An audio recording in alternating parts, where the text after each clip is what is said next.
तो कैसे हो आप लोग। आई नो आप लोग इंजीनियरिंग से बहुत परेशान होंगे। तो आज की इस वीडियो में हम लोग करने वाले काई स्क्वायर डिस्ट्रीब्यूशन का प्रॉब्लम 2। तो पिछले वीडियो में दोस्तों हम लोगों ने काई स्क्वायर डिस्ट्रीब्यूशन का इंट्रोडक्शन का पार्ट और एक प्रॉब्लम किया था। अगर आप लोगों ने वो वीडियो नहीं देखा तो जाके चेक कर लेना। तो आइए दोस्तों बिना किसी देरी के हमारे सेकेंड प्रॉब्लम की ओर बढ़ते हैं।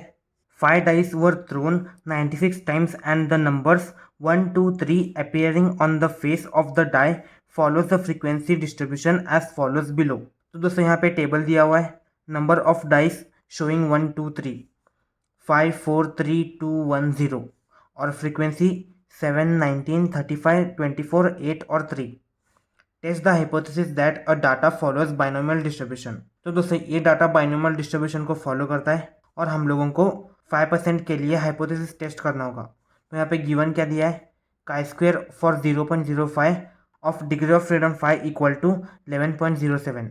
तो हम लोग यहाँ पे सबसे पहले H0 लिखेंगे। यहाँ पे क्या दिया है, और डाटा फॉलोज बाइनोमियल डिस्ट्रीब्यूशन, तो हम लोग यही लिखेंगे, the data follows binomial distribution. अभी दोस्तों बाइनोमियल डिस्ट्रीब्यूशन कैसे लिखते हैं, binomial distribution is given by p of x is equals to n C x P raise to x into q raise to N minus x. तो ये रहा दोस्तों definition of binomial distribution.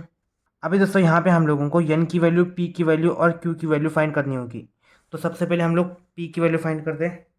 Number of distribution showing 1, 2 और 3, मतलब कितने number of distribution 1, 2, 3 show कर रहे हैं, दैट इक्वल टू। तो दोस्तों बेसिकली हम लोग 5 डाइस को 96 टाइम्स थ्रो करते हैं। उसमें से 1, 2, 3 नंबर्स डाइस के फेस में अपीयर होते हैं, मतलब ये 3 नंबर्स अपीयर होते हैं। तो डाइस में दोस्तों टोटल 6 नंबर होता है, उसमें से दोस्तों एक बार ही गिरेगा, बराबर। और यहाँ पे डाइस में टोटल 6 प्रोबेबिलिटी होता है, उसमें से दोस्तों 2 कितने बार गिरेगा, एक ही बार गिर सकता है। और 6 रहेगा, 3 कितने बार गिरेगा, एक ही बार गिर सकता है। मतलब यहाँ पे 1/6 प्लस 1/6 प्लस 1/6 आ गया। तो ये होगा दोस्तों 3/6, 3 1 ज़ा 3 2 ज़ा 1/2। मतलब हम लोगों को पी की वैल्यू मिल गई है 0.5।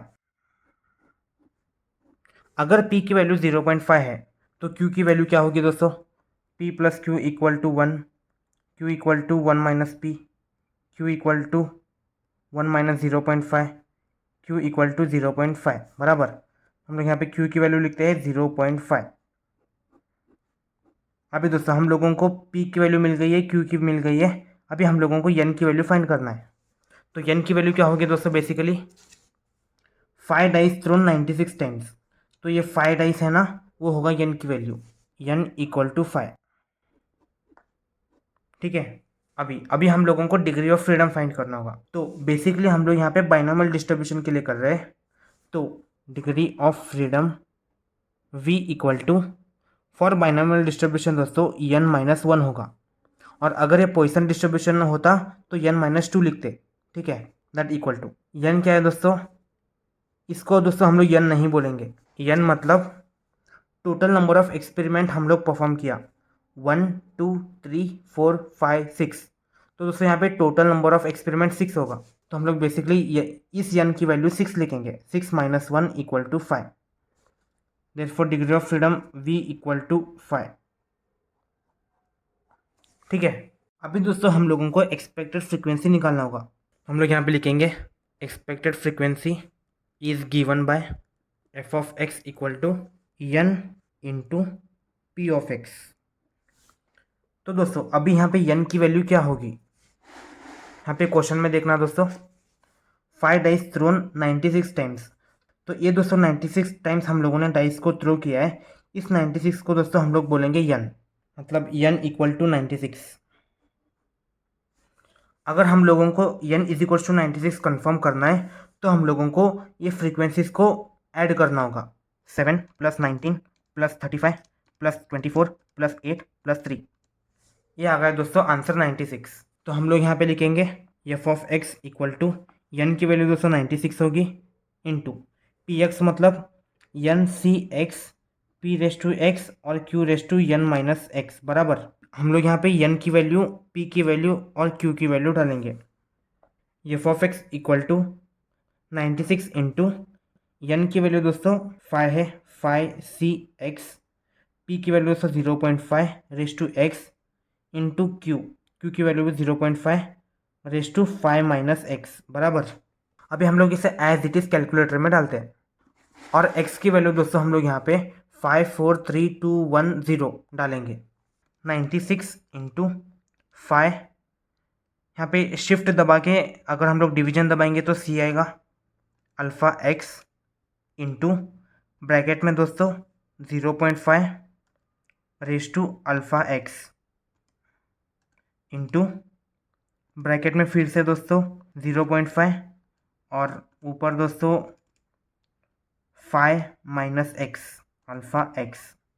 इतना दोस्तों होने के बाद हम लोगों को x की वैल्यू 54321 और 0 डालनी होगी। तो x की वैल्यू डालने के लिए हम लोग कैल्क दबाएंगे। अभी ये x की वैल्यू पूछ रहा है, हम लोग 5 डालेंगे तो वैल्यू आ गई दोस्तों 3। हम लोग यहाँ पे लिखेंगे f ऑफ 5 इक्वल टू 3। कैल्क x की value 4, f of 4 equal to 15। कैल्क 3, f ऑफ 3 इक्वल टू 30। कैल्क 2, f ऑफ 2 इक्वल टू 30। कैल्क 1 equal to f of 1 equal to 15 और लास्ट में कैल्क 0 equal to 3, f of 0 equal to 3। तो दोस्तों ये वैल्यूज़ मिलने के बाद अभी हम लोग यहाँ पे एक टेबल ड्रॉ करेंगे। फर्स्ट रो में दोस्तों हम लोग फ्रीक्वेंसीज लिखेंगे, मतलब जो फ्रीक्वेंसीज पहले थी हम लोग वो लिखेंगे OI, और एक्सपेक्टेड फ्रीक्वेंसी दोस्तों हम लोग लिखेंगे EI, मतलब 3, 15, 30 ये सब। ठीक है, तो सबसे पहले दोस्तों हम लोग ये फ्रीक्वेंसीज लिखते हैं 7, 19, 35, 24, 8 और 3। 7, 19, 35, 24, 8 और 3। ठीक है, अभी एक्सपेक्टेड फ्रीक्वेंसीज क्या है दोस्तों? 3, 15, 30, 30, 15 और 3। अभी दोस्तों यहाँ पे काई स्क्वायर का मेन फॉर्मूला है, chi square equal to summation of OI minus EI का whole square divide by EI। तो ये रहेगा दोस्तों काई स्क्वायर का फॉर्मूला। तो हम लोग इक्वल टू लिखेंगे, तो सबसे पहले हम लोग O की जगह 7 लिखेंगे और E की जगह 3 लिखेंगे, मतलब 7 माइनस 3 का whole square divide by 3 plus 19 minus 15 का whole square divide by 15 plus 35 minus 30 का whole square divide by 30 plus 24 minus 30 का whole square divide by 30 plus 8 minus 15 का whole square divide by 15 plus 3 minus 3 का whole square divide by 3। ठीक है, अभी हम लोग कैलकुलेटर में इसकी जगह x लिखेंगे और इसकी जगह y लिखेंगे, मतलब O की जगह x लिखेंगे और E की जगह हम लोग y लिखेंगे। तो यहाँ पे सबसे पहले कैलकुलेटर में ब्रैकेट में alpha x minus alpha y का whole square divide by alpha y। ठीक है, अभी हम लोगों को फर्स्ट में x की जगह 7, y की जगह 3 डालना होगा, सेकेंड में x की जगह 19, y की जगह 15 डालना होगा, तो हमें आंसर आ जाएगा। तो कैल्क x की वैल्यू क्या है दोस्तों? 7 और y की वैल्यू दोस्तों 3 है, वैल्यू आएगा 5.33 प्लस कैल्क x की वैल्यू 19 है और y की वैल्यू दोस्तों 15 है, 1.0667। कैल्क x की वैल्यू 35, y की वैल्यू 30, 0.8333 प्लस कैल्क x की वैल्यू 24 और y की वैल्यू 30, 1.2 प्लस कैल्क x की वैल्यू 8 और y की वैल्यू दोस्तों 15, 3.2667 प्लस कैल्क x की वैल्यू दोस्तों 3 और y की वैल्यू भी दोस्तों 3, तो आंसर आएगा 0। तो ये सब वैल्यूज़ कैलकुलेटर में ऐड करने के बाद आंसर आएगा 11.6997। 11.6997। तो दोस्तों हम लोगों को काई स्क्वायर की वैल्यू काई स्क्वायर इक्वल टू 11.6997 आ गया है और हम लोगों को chi square for 5% of degree of freedom equal to 11.07 दिया हुआ है। अभी दोस्तों यहाँ पे ये वैल्यूज़ इससे बड़ी है क्योंकि 11.6 है और ये 11.0 है। हम लोग ऐसे लिखेंगे और यहाँ पे लिखेंगे therefore H0 is rejected eight 5%। ठीक है, तो आई होप दोस्तों आप लोगों को आज का प्रॉब्लम समझ में आ गया होगा। तो आज के लिए बस इतना ही, मिलते हैं अगले किसी वीडियो में, तब तक के लिए बाय।